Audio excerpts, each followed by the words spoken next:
ማን ይናገር የነበረ ማን ያርዳ የቀበረ እንዲሉ በፕሪቶሪያው ስምምነት በህወሓት ወገን ዋነኛ ተደራዳሪና ተደራዳሪ ልዑካን ቡድኑ መሪ የነበሩት አቶ ጌታቸው ረዳ በዛ አፍሪካን ኢኮኖሚስት ላይ በጻፉት ረዘም ያለ አተታ የወልቃይትና የራያን ጉዳይ ጨምሮ በርከት ባሉ የተደበሰበሱ ጉዳዮች ላይ አዳዲስ ሚስጥሮችን ይፋ አድርገዋል። አነጋጋሪው ጉምቱ ፖለቲከኛ ያጋለጡት ሚስጥር ምንድን ነው? እንደሚከተለው ተመልክተነዋል። አብራችሁን ቆዩ። ክቡራትና ክቡራን፣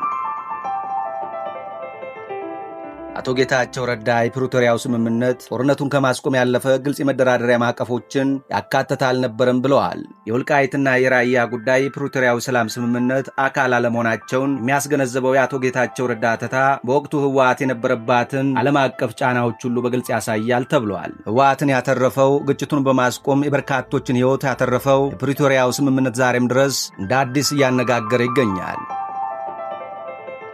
አቶ ጌታቸው ረዳ በጻፉት ረዘም ያለ አተታ የፕሪቶሪያው ስምምነት ጦርነቱን የማስቆም ተልዕኮ እንጂ የመደራደር አልነበረም ብለዋል። የፕሪቶሪያው ስምምነት ለምን አከራካሪ እንደሆነ ለመረዳት የተፈረመበትን ሁኔታ ማስታወስ ይረዳል። የትግራይ ልዑካን ቡድን ወደ ፕሪቶሪያ ሲደርስ ለመነገድ ወይም ለመደራደር አልነበረም። የመጣው በትግራይ በጦርነቱ ጊዜ ውሳኔ ሰጪ አካል ከሆነው ከማዕከላዊ ኮማንድ ፖስት በተሰጠ ጥብቅ ትዕዛዝ ነበር። ይኸውም ምንም አይነት ቅድመ ሁኔታ ሳያስቀምጡ በተግባር ግጭት ለማስቆም መስማማት የሚል ነበር። ይህ መመሪያ በትግራይ ውስጥ ያሉ ብዙዎች የሚያውቁት ነገር ግን አደባባይ ሊተነፍዙ ካልቻሉት መራር እውነት የመጣ ነበር። ጦርነቱን ማስቀጠል፣ የፖለቲካ ህልውናን ማጥፋት፣ ተጨማሪ ሲቪሎች ሞትንና በትግራይ ራስን በራስ ማስተዳደር ላይ አደጋን የሚያስከትል ነበር። በጦር ሜዳ የነበረው ሁኔታ መቀልበስና የሰብአዊ ቀውሱ መባባስን ተከትሎ አመራሩ ከመደራደር ይልቅ ደም መፋሰስን ማስቆም ላይ ቅድሚያ ሰጥቶ ነበር። በዚህ ምክንያት የትግራይ ፖለቲካና ወታደራዊ አመራር በፕሪቶሪያው ግልጽ የሆኑ ስምምነትን የሚያፈርሱ ነጥቦችን ላለማንሳት ወሰነ። ግጭትን ማስቆምና የፖለቲካ ስርዓትን መገንባት የተለያዩ ተግባራት ናቸው። ምዕራብ ትግራይና ራያ የፌዴራል ወታደሮች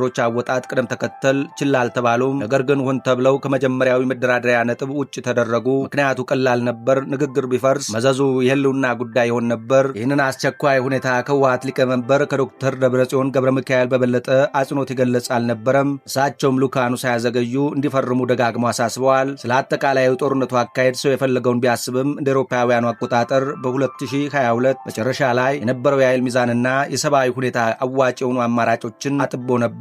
የልዑካን ቡድኑ መሪ እንደመሆኔ ከደብረ ጽዮን የተሰጠኝ ትዕዛዝ ቀጥተኛ ነበር። ያለ ስምምነት እንዳትመለሱ የሚል ነበር። አንዳንዴ ነገሩን የሞት ሽረት እስኪመስል ድረስ ይጋጋል ነበር። ደብረ ጽዮን ለአሜሪካ ልዩ መልእክተኛ ማይክ ሃመር በመደወል ልዑካን ቡድኑ ባዶ እጁን ወደ አገር ቤት መመለስ እንደሌለበት ያሳስቡ ነበር። ኖቬምበር 1 ቀን 2022 ዓ.ም ለደብረ ጽዮን እንዲህ ብዬ የጽሑፍ መልእክት ላኩለት። ሰላም ደብረ ጽዮን፣ አንድ ነገር እንዲሳካ ሁሉንም ነገር እየሞከርን ነው። አንተ ጫና ውስጥ እንዳላውቃለሁ፣ እኛም ጫና ውስጥ ነን። ማይክ ሃመር ወደ መጣንበት እንድንበር እየተነገረው መሆኑን በየጠዋቱ የሚነግረኝ ነገር ሌላ አስጨናቂ ገጠመኝ የሆነብን ነው። ወደ ቤታችን የምንበረው እዚያ መሆን ስለሚገባን ነው። ተስፋ የሆነ ነገር አሳክተን የተወሰነ ስልጣን ቅሪት ይዘን መትረፍ ነው።